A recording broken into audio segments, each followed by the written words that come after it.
भैया कल मेरा एग्जाम है, प्लीज मुझे जल्दी से रे डायग्राम समझा दो ना 5 मिनट के अंदर।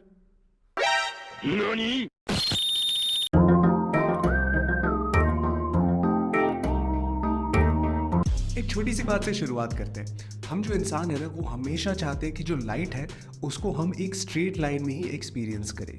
चाहे लाइट कहीं भी जा रही हो या इवन अगर मुड़ भी रही हो ना, तो भी हमारा दिमाग कुछ ना कुछ तो ऐसा तिकड़म लगा देगा कि हमें जो लाइट है वो ऐसा अज्यूम हो कि वो स्ट्रेट लाइन में जा रही है, भले ही बाकी की चीज़ें हमें उठ पटांग की उन्हें दिखने लगी। और ये जो बात है ना, ये आपको धीरे धीरे आगे चलकर ही रियलाइज होगी। तो अब इमेज फॉर्मेशन को समझने से पहले तो थोड़े से बेसिक समझ लेते हैं। सो बेसिकली जो मिरर एक केव की तरह है, यानी कि जिसका अंदर का जो सरफेस है वो रिफ्लेक्टिव है, वो कहलाता है कनकेव मिरर।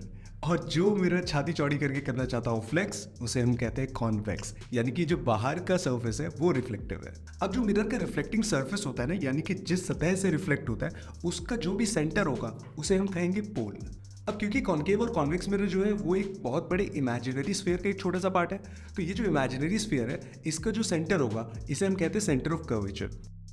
अब ये देखो कि सेंटर ऑफ कर्वेचर से लेके पोल तक की जो डिस्टेंस है वो क्या है, वो एक्चुअली में इस इमेजिनरी स्फीयर का रेडियस ही तो है, तो इसे हम कहते हैं रेडियस ऑफ कर्वेचर। और एक इमेजिनरी लाइन जो सेंटर ऑफ कर्वेचर और पोल से पास हो रही है उसे हम कहेंगे प्रिंसिपल एक्सिस। अब ये तो हो गई बोरिंग रटने वाली चीज़ है, राइट। अब मैं आपको कुछ 3 ऐसे रूल्स बताऊंगा, सिर्फ इन 3 रूल्स को अगर आप याद रख लो तो आप खुद से ही रे डायग्राम बना सकते हो, बाकी की वीडियो की आपको ज़रूरत भी नहीं। तो क्या है वो रूल्स, देखते हैं। पहला रूल, प्रिंसिपल एक्सिस के पैरेलल अगर लाइट रेज जाएंगी तो वो मिरर से रिफ्लेक्ट होकर जिस पॉइंट पे मिलेगी ना, उसे हम कहते हैं फोकल पॉइंट या फिर प्रिंसिपल फोकस।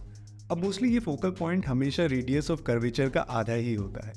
दूसरा रूल, अगर इंसिडेंट लाइट फोकल पॉइंट से गुजर रही है तो वो रिफ्लेक्ट होकर प्रिंसिपल एक्सिस के पैरेलल जाएगी। और तीसरा सबसे इंपॉर्टेंट रूल, इंसिडेंट रेज अगर सेंटर ऑफ कर्वेचर से होकर गुजरती है तो वो लाइट वापस उसी पाथ पे रिफ्लेक्ट होके जाएगी।